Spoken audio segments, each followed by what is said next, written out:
And ఈరోజు మనం ఇంకో ఆర్గానిక్ క్వశ్చన్ సాల్వ్ చేద్దాం. సో ఇది బేసిక్ క్వశ్చన్స్ అన్ని ఆర్గానిక్లో అంత డిఫికల్ట్ అయితే ఏం రాలేవు. సో ఈ క్వశ్చన్ చూసుకుందాం మనం ఈరోజు. Among the following the most stable carbon. First point మనకి స్టేబుల్ అనగానే మనం చెక్ చేసేది ఎప్పుడు మన మైండ్ ఎప్పుడు మన మైండ్ ఒకటే ఆలోచించాలి. స్టేబుల్ అనగానే మనం రిసోనెన్స్ ఆలోచించాలి. ఫస్ట్ కాంపౌండ్స్లో రిసోనెన్స్ చెక్ చేయాలి, ఎందుకంటే resonance is the first priority మన స్టెబిలిటీలో. ఇప్పుడు ఇది ఏదన్నా కాంపౌండ్ రిసోనెన్స్ చూపించిందంటే ఆ కాంపౌండ్ ఎక్కువ స్టేబుల్. సో ఈ కాంపౌండ్స్లో ఫస్ట్ మనం రిసోనెన్స్ చెక్ చేద్దాం. ఆన్సర్ వస్తే ఓకే, లేకపోతే ఇంకో ప్రాపర్టీ చెక్ చేయాలి. సో మెటా డైరెక్టింగ్, పారా డైరెక్టింగ్ ఇవన్నీ ఉంటాయి, బట్ మనం ఫస్ట్ రిసోనెన్స్ చెక్ చేద్దాం. ఫస్ట్ ఇక్కడ చూడండి, ఇక్కడ రిసోనెన్స్ ఉందా అంటే లేదు, జస్ట్ నార్మల్ 3 మెంబర్ రింగ్ ఇచ్చాడు. ఇక్కడ నార్మల్ 6 మెంబర్ రింగ్ ఇచ్చాడు. బట్ ఇక్కడ ఈ కాంపౌండ్లో మనం అబ్జర్వ్ చేసినట్టయితే రెసోనెన్స్ ఉంది. రెసోనెన్స్ ఉన్నప్పుడు సో ఈ 3 మెంబర్ రింగ్ 6 మెంబర్ రింగ్ కన్నా ఇది ఎక్కువ స్టేబుల్. సో ఈ రెండు మనం ఆప్షన్స్ నుంచి ఎలిమినేట్ చేసేయచ్చు. సో మీరు ఎప్పుడు ఆప్షన్స్ ఎలిమినేట్ చేసుకుంటూ క్వశ్చన్ సాల్వ్ చేయాలి, అప్పుడే క్వశ్చన్ ఈజీ అవుతుంది.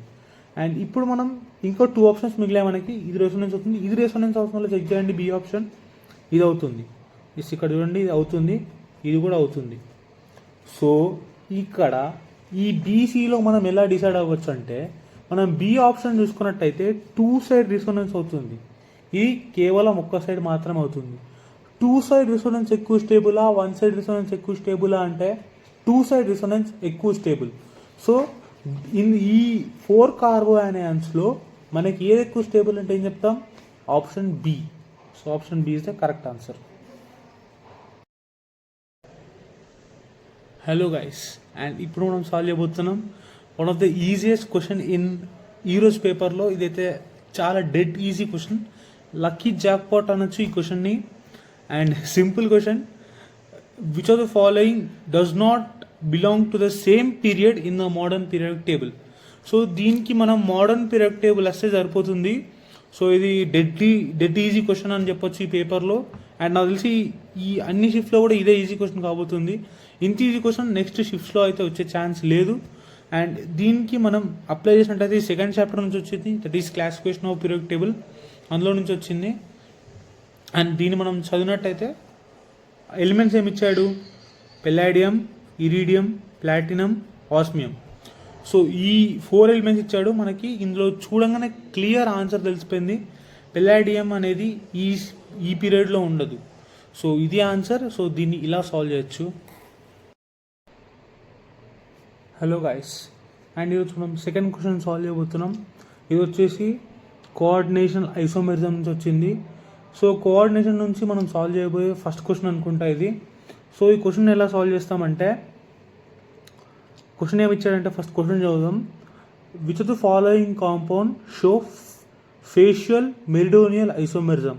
అంటే ఫేషియల్ ఇంకా మెరిడోనియల్ ఐసోమెరిజం ఇది మనం కోఆర్డినేషన్ కాంపౌండ్స్లో ఒక స్పెషల్ కేస్ లాగా చెప్పుకుంటాం. సో దీని స్ట్రక్చర్ ఎలా ఉండాలంటే, కోఆర్డినేషన్ కాంపౌండ్ స్ట్రక్చర్ MA3B3 ఫామ్లో ఉండాలి. సో ఈ స్ట్రక్చర్లో ఉంటే అది మనకి ఫేషియల్ మెరిడోనియల్ ఐసోమెరిజం చూపిస్తుంది. సో ఏ అంటే ఏంది, బి అంటే ఏంది అంటే 2 డిఫరెంట్ లిగాండ్స్, అంటే ఏబి కానీ 2 డిఫరెంట్ లిగాండ్ కావచ్చు. సో ఇక్కడ మనకి ఈ క్వశ్చన్లో ఇచ్చిన లిగాండ్స్ ఏంటంటే NH3 అమోనియా ఇచ్చాడు అండ్ క్లోరిన్ ఇచ్చాడు. సో ఈ 2 లిగాండ్స్ మనకి ఇచ్చాడు. సో ఇది ఈ 2 లిగాండ్స్ బేస్ చేసుకొని మనం ఇందులో MA3B3 ఎందులో ఉందో చెక్ చేయాలి. సో ఇది క్వశ్చన్ మనకి. సో మనం ఇప్పుడు క్వశ్చన్ సాల్వ్ చేసుకున్నట్టయితే ఫస్ట్ ఆప్షన్ చూడండి. ఫస్ట్ ఆప్షన్ ఏమి ఇచ్చాడు మనకి? CO NH3 6Cl3. సో ఇదైతే కాదు, MA6 ఫామ్లో ఉంది. అండ్ నెక్స్ట్ చూడండి, MANH3 లిగాండ్ 3Cl3. సో ఇది రైట్ ఆప్షన్. ఇది MA3B3 ఫామ్లో ఉంది. సో ఇలా మనం ఈ క్వశ్చన్ని సాల్వ్ చేసుకోవచ్చు.